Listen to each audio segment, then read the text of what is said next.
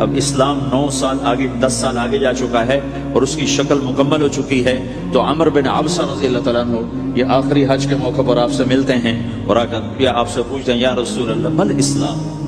سوال ایک ہے مل اسلام. شروع میں مدینے کے داخلے کے شروع میں جبریل انسانی شکل میں آتے ہیں اور کہتے ہیں مل اسلام. اسلام کیا ہے؟ تو آپ کہتے ہیں کلمہ، نماز، روزہ، حج، زکوٰۃ. اب یہی سوال 10 سال کے بعد یا 9 سال کے بعد عمر بن عبسہ کہتے ہیں یا رسول اللہ مل اسلام. اسلام کیا ہے؟ تو اب جواب سنو. آپ نے فرمایا اطعام الطعام وطیب الکلام. میٹھا بول بولنا اور کھانا کھلانا. کسی سے میٹھا بول بولنا کتنا عظیم ہے میرے اللہ کی بارگاہ میں کہ آپ نے فرمایا ابتسامک فی وجہ اخیک صدقہ. تو اگر کسی مسلمان کو ہنس کے مل لے تو یہ بھی تیرے لیے صدقے کا ثواب، صدقہ لکھا جائے گا. جبریل کہتے ہیں یا رسول اللہ مل ایمان. ایمان کیا ہے؟ تو آپ فرماتے ہیں اللہ کو ماننا، فرشتوں کو ماننا، نبیوں کو ماننا، کتابوں کو ماننا، تقدیر کو ماننا، موت کے بعد کی زندگی کا اقرار کرنا. ان تؤمن باللہ وملائکتہ وکتبہ ورسلہ وبالبعث بعد الموت. یہ ہے ابتدائی جواب. اب یہی سوال عمر بن عبسہ کرتے ہیں 9 سال کے بعد یا رسول اللہ مل ایمان. ایمان کیا ہے؟ تو آپ نے فرمایا الصبر والسماحہ. صبر کرنا، معاف کرنا. سوال ایک ہے، جواب 2 ہیں. کیوں کہ جگہ اور نوعیت بدل چکی ہے. ابتدائے اسلام ہے تو عبادات بتائی جا رہی ہیں، انتہائی اسلام ہے تو اخلاق بتائے جا رہے ہیں کہ اے عمر ایمان کیا ہے؟ صبر کرنا، معاف کرنا. صبر کرنا، معاف کرنا. تو بھائیو جو ہمارا معاشرہ بنے گا اسلامی، گھر میں باہر، وہ بنے گا اچھے اخلاق سے، عبادت سے نہیں، علم سے نہیں، تبلیغ سے نہیں. وہ بنے گا اچھے اخلاق سے، میٹھے بول بولنے سے، درگزر کرنے سے، معاف کرنے سے، سہ جانے سے. اور بازار میں سچائی. بازار میں میٹھا بول نہیں، وہ تو ہر تاجر مسکرا کے ملتا ہے. ہاں وہ تو کاروبار ہے مسکرانا. سچا بول. الصدق ینجی والکذب یہلک. میرے نبی نے فرمایا سچ نجات دیتا ہے اور جھوٹ ہلاک کر دیتا ہے. تو بازار کے اخلاق ہیں صحیح بولنا، صحیح تولنا، دھوکہ نہ دینا. میرے نبی سے پوچھا گیا یا رسول اللہ مسلمان بزدل ہو سکتا ہے، ڈرپوک؟ آپ نے کہا ہو سکتا ہے. کہ یا رسول اللہ مسلمان بخیل ہو سکتا ہے، بخیل کنجوس؟ آپ نے کہا ہو سکتا ہے. کہ یا رسول اللہ مسلمان جھوٹ بول سکتا ہے؟ آپ نے کہا جھوٹ نہیں بول سکتا. آپ نے فرمایا میں اپنے امت میں ہر عیب کی توقع رکھتا ہوں کہ میرا امتی ہر گناہ کر سکتا ہے لیکن 2 کام نہیں کر سکے گا اگر وہ میرا امتی ہے. ایک جھوٹ کبھی نہیں بولے گا، ایک دھوکہ کبھی نہیں دے گا. اور یہ دونوں کام ہمارے پورے عروج پر ہیں. تو مسلمان دھوکہ نہیں دیتا کسی کو، مسلمان جھوٹ نہیں بولتا. تو اللہ کے نبی نے یہ نہیں فرمایا جو نماز نہیں پڑھتا وہ میری امت میں سے نہیں، جو روزہ نہیں رکھتا میری امت میں سے نہیں، زکوٰۃ نہیں دیتا میری امت میں سے. یہ نہیں کہا. آپ نے کہا من غش فلیس منا. جس نے کسی کو دھوکہ دیا وہ میری امت میں سے نہیں، میری امت سے خارج. تو آپ کی تجارت پاناما میں ایسی تجارت ہو کہ وہ اسلام قبول تو ثبوت بن جائے. آپ کی جاب ہے تو ایسی ہو کہ پورا انڈونیشیا جو مسلمان ہوا ہے مسلمان تاجروں کی تجارت سے مسلمان ہو. ملائیشیا، انڈونیشیا، فلپائن، ان علاقوں میں جتنا اسلام پھیلا ہے یہ تاجروں کی محنت سے پھیلا. کہاں کے تاجر؟ یمن کے عرب تاجر. ان کے عالی اخلاق، ان کا سچا بول، ان کا صحیح ترازو، اس نے لوگوں کے قلوب کو پھیر دیا کہ یہ پیسے کا غلام نہیں ہے. تو ہماری تجارت اس لیے نہیں کہ ہم پیسہ بنائیں، ہماری تجارت اس لیے کہ ہم تجارت میں اللہ کے احکام زندہ کریں، جس میں سب سے بڑا حکم سچ بولنا ہے اور دھوکے سے بچنا ہے اور غلط کاروبار سے، غلط کام سے بچنا ہے. صرف ہم پیسہ نہیں کماتے، ہم اللہ کا امر دیکھتے ہیں کہ اگر میرے اللہ کے حکم کے مطابق ہے تو ٹھیک، اگر اس کے مطابق ہم چھوڑ دیں گے. تو بھائیو اپنے پہچان کرواؤ سچائی کے ساتھ، دیانت کے ساتھ، دھوکے سے بچتے ہوئے. ایک تاجر مجھے بڑے فخر سے بتا رہا، فیصل آباد کی بات، کہ میں صبح صبح قرآن پڑھ رہا تھا دکان میں بیٹھا ہوں، کپڑے کا تاجر. تو ایک گاہک آ گیا، کہا جی آپ قرآن پڑھ رہے ہو، بھلے آدمی لگتے ہو، تو میں نے بیٹی کے جہیز کے لیے کپڑا خریدنا ہے. تو میں نے کہا آپ سے خرید لیتا ہوں. تو وہ پھر ہنس کے کہنا جی میں نے جی 16 روپے میٹر والا کپڑا 48 روپے میٹر میں بیچ دیا. میں نے کہا واہ بھائی واہ، قرآن کی قیمت بڑی تھوڑی لگائی تھی. ہائے ہائے ہائے ہائے، اس کو شرم بھی نہیں آ رہی اس بات پر، احساس ہی کوئی نہیں کہ اس نے قرآن پڑھتے دیکھ کر اعتماد کیا اور اس نے قرآن سے ہی اس کو دھوکہ دیا کہ پورے بازار میں 16 روپے گز ہے وہ کپڑا، وہ 48 روپے اس کو بیچ رہا ہے. اگر ہو اپنے نبی کی بات سنو، آپ نے کہا سچا تاجر قیامت کے دن نبیوں کے ساتھ کھڑا کیا جائے گا. کیوں؟ کہ ہر موقع پہ جھوٹ بولا جا سکتا ہے، پروفٹ کمایا جا سکتا ہے، دھوکہ دیا جا سکتا ہے، فراڈ کیا جا سکتا ہے، اور اس سے بچتا ہے بچتا ہے بچتا ہے بچتا ہے. نہ اپنوں کو دھوکہ دیتا ہے نہ غیروں کو دھوکہ دیتا ہے.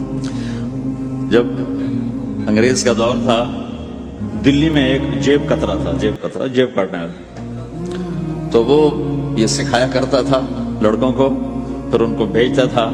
تو اس کا ایک چیلا شام کو صرف 2 روپے لے کر آیا، 2 روپے لے کر. تو اس نے کہا بے وقوف، آج سارے دن کی کمائی 2 روپے؟ کہا استاد آج بہت بڑا مال مارا تھا، لیکن میں نے دیکھا تو وہ ایک گورا تھا، انگریز تھا. تو مجھے خیال آیا اگر قیامت کا دن عیسیٰ علیہ السلام نے میرے نبی کو گلہ دے دیا کہ تیرے امتی نے میری امتی کی جیب کاٹی تھی، تو میں اپنے نبی کو کیا جواب دوں گا؟ تو میں نے جا کر اس کو واپس کر دیا. ابھی اپنے کے کھسکا کے لایا 2 روپے. پچھلے زمانے کے تو چور بھی ایسے خوددار ہوتے تھے، اب تو نمازی ایسے غیرت کہاں پھینک کے آ گئے ہیں. ماتھے پہ محراب ہوتا ہے اور دھوکے میں سب سے اول ہوتے. تو ہمارا اسلام صرف اس مسجد کی 4 دیواری میں نہیں ہے، ہمارا اسلام تو بارش کے قطروں کی طرح پھیلا ہوا ہے. آسمان کی بلندی ہے، آسمان کی وسعت ہے، جیسے اس سے زیادہ ہمارے دین کی وسعت ہے. تو آپ کسی دفتر میں ہو یا اپنے کاروبار میں ہو تو اس میں بھی اللہ کے نبی نے آپ کو طریقہ بتایا ہے.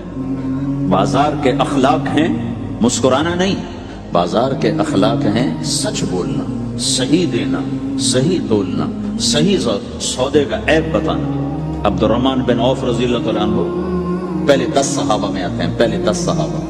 آپ نے کہا ابو بکر جنتی، عمر جنتی، عثمان جنتی، علی جنتی، طلحہ جنتی، زبیر جنتی، سعد جنتی، عبد الرحمن جنتی، ابو عبیدہ جنتی، سعید بن زید جنتی. اس میں ایک عبد الرحمن. جب ان کا انتقال ہوا تو انہوں نے 3 ارب 10 کروڑ 20 لاکھ دینار چھوڑے ترکہ.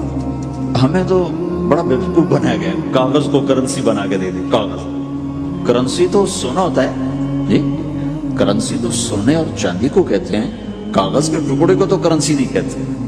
اور اب کرنسی بھی لے کر وہ کارڈ پکڑا دیے، جیب بھی خالی، اب کرنسی بھی، کاغذ بھی کوئی نہیں، خالی کارڈ. وہ اس کو کیا کہتے ہیں کارڈ کو؟ Credit card. Credit card. وہ ساری دنیا کو بیوقوف بنائے ہوئے، یا تو کاغذ پکڑائے ہوئے ہیں یا کارڈ پکڑا. کاغذ بھی واپس لے لیا، اب کارڈ پکڑا دیا. اور عبد الرحمن بن عوف نے جو پیسے چھوڑے وہ کاغذ نہیں تھے. کاغذ کی کیا حیثیت؟ پاکستان میں روز چھپ رہے ہیں، کاغذ کی کیا حیثیت؟ 3 ارب 10 کروڑ 20 لاکھ دینار سونے کے، اور ایک سکہ دینار اس وقت 4.5 ماشے کا ہوتا تھا. اب اس کو ملٹی پلائی کرو اور پورا پاناما خرید لیں اس پیسوں سے. اور وہ ٹاپ لسٹ کے 10 صحابہ میں سے ایک. وہ فرماتے تھے میری تجارت کا یہ اصول رہا کہ میں نے کبھی ادھار نہیں خریدا، نہ کبھی ادھار بیچا، نہ کبھی ادھار خریدا.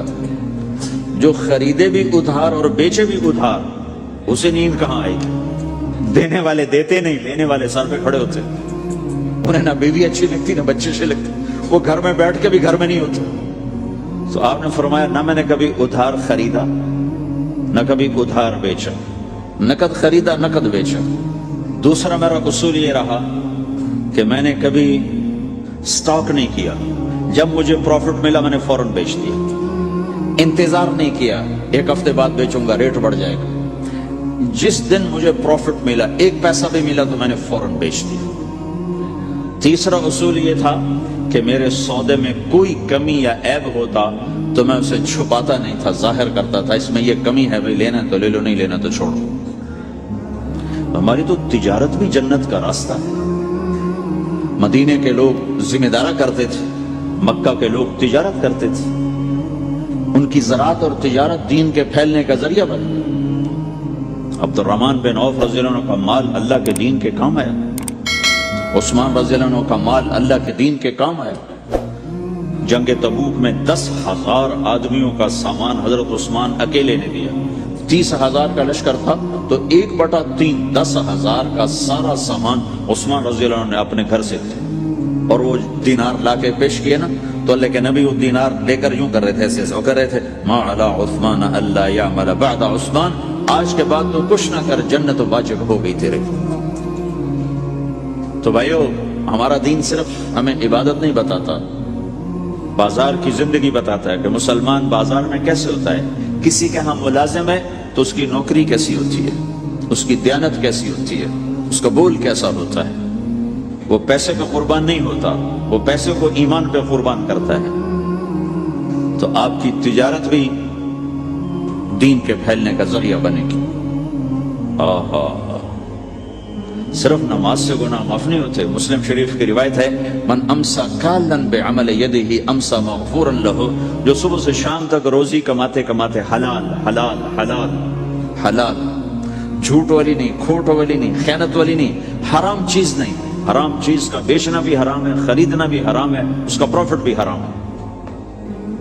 جس گھر میں حرام پیسہ جائے گا وہاں سکھ کبھی نہیں آئے گا، چیزیں آ جائیں گی، چین نکل جائے گا۔ 1960 کی دہائی میں ایک پاکستان کا افسر تھا، اس نے 1960 میں لوگوں کے پاس 100 روپے مشکل سے ہوتے تھے، اس نے اس زمانے میں کروڑوں روپے جمع کیے رشوت سے، بہت بڑی پوسٹ پر تھی۔ جب وہ مر گیا، ایک دن اس کا بیٹا کہہ رہا تھا، کاش ہمارا باپ ہمارے لیے حرام کٹھا نہ کرتا تو کوئی خوشی کا دن ہم بھی دیکھ لیتے۔ جن کے لیے جمع کیا تھا کہ میرے بچے اب مزے سے، میں نے خود اپنے کانوں سے اس کو یہ کہتے ہوئے سنا کئی دفعہ، میں آج مر جاؤں میری بچی کو کسی کی پرواہ نہیں کہ میں نے اتنا پیسہ بنا دیا ہے۔ تو اسی کا بچہ یہ کہہ رہا تھا، کاش ہمارا باپ ہمارے لیے حرام کٹھا نہ کرتا تو ہم بھی کوئی خوشی کا دن دیکھ لیتے۔ تو اللہ کے نبی نے فرمایا، من امسا کالن بعمل یدہ امسا مغفورا لہ، جو صبح سے شام تک حلال کمانے میں تھکتا ہے اور تھک کے واپس آتا ہے تو اس کے اس دن کے سارے گناہ اللہ معاف فرما دیتا۔ تو ہمارا بازار بھی دین ہے بھائی، پھر ہمارا گھر بھی دین ہے، گھر کی زندگی دین ہے۔ میرے نبی نے گھر کی زندگی سمجھائی۔ آپ اپنے گھر میں جھاڑو دے رہے ہیں، قاب قوسین کا ٹائٹل لے کر، مقام محمود کا ٹائٹل لے کر، ختم نبوت کا تاج سر پہ سجا کر، نبیوں کی سرداری کا صحرا باندھ کر آپ گھر میں جھاڑو دے رہے ہیں، اپنے کپڑے خود دھو رہے ہیں، 9 بینیاں ہیں، 9 اپنے کپڑے خود دھو رہے ہیں، کوئی پھٹ گیا ہے خود سی رہے ہیں، جوتا پھٹ گیا خود ٹھیک کر رہے ہیں۔ حضرت عائشہ رضی اللہ عنہ کو آٹا گوندنا نہیں آتا تھا، چھوٹی عمر تھی تو ان کو آٹا گوند کے دیتے تھے، جب تک ان کو آٹا گوندنا نہیں آیا ان کو آٹا گوند کے دیتے تھے۔ ہمیں تو گھر کی زندگی بھی سمجھائی گئی ہے، اور ہمیں بتایا گیا کہ تو اگر اپنی بیوی کے منہ میں لقمہ ڈالتا ہے تو یہ بھی تیرے لیے صدقہ ہے۔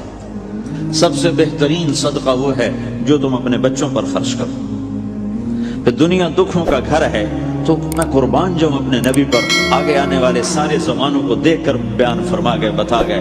آپ نے فرمایا، مجھے بتاؤ جہاد میں خرچ کرنے سے بھی بہتر خرچ کون سا ہے؟ جہاد میں خرچ کرنا تو سب سے بہتر شمار ہوتا ہے۔ آپ نے کہا، مجھے بتاؤ جہاد میں خرچ کرنے سے بھی بہتر کون سا خرچ ہے؟ تو صحابہ نے کہا، جی ہم تو نہیں جانتے، ہم تو اسی کو سب سے بہتر جانتے ہیں۔ ہم نے کہا نہیں، اولاد کا ماں باپ پہ خرچ کرنا جہاد میں خرچ کرنے سے بھی بہتر ہے۔